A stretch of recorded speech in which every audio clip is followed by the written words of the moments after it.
dawn of the 90s, Britain's days as an island nation were drawing to an end. The Channel Tunnel was winding its way ever nearer to the continent. And soon there'd be nothing separating us from our European neighbours. We were also opening ourselves up to foreign banks and businesses setting up headquarters here. But one big retail invader was getting a particularly frosty welcome.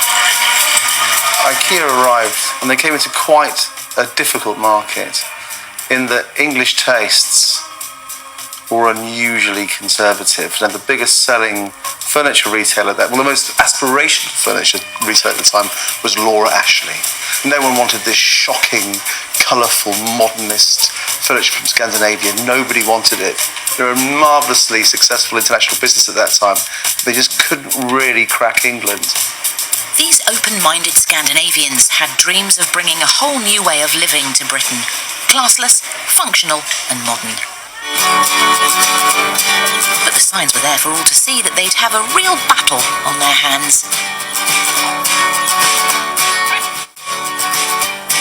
The furniture we've got in here, I think will last another 20 years. It doesn't go out of fashion.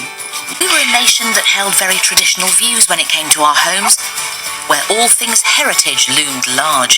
Everybody had wallpaper borders and frilly curtains and Country Diary of an Edwardian lady this and that. And it sort of hit the psyche, the nation's psyche, very, very well. More and more women were having careers. They were working very, very hard, but they also wanted to celebrate the fact that they were working very hard.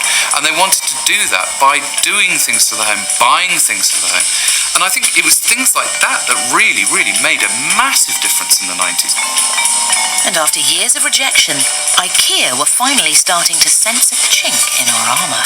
We did some research to find out, whether it was men or women, or men and women that drove these choices of interior design. When we asked men, they said it was very much 50-50. When we asked them in mixed groups, they said it's very, very much 50-50. When we asked the women in a women alone group, they said, no, it's entirely us. We make every decision. They'd have to seduce the womenfolk first. In 1996, they came up with a campaign aimed squarely at the fairer sex.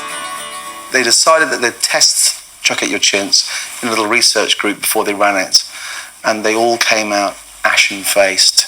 It was an absolute disaster. But the client said, it made them uncomfortable. Let's run it anyway. Chuck out that chintz, come on, do it today. Rise off that helmet and throw it away. Those sofas are girly, too silly, too twirly. That flower. And when it went out, it struck a chord.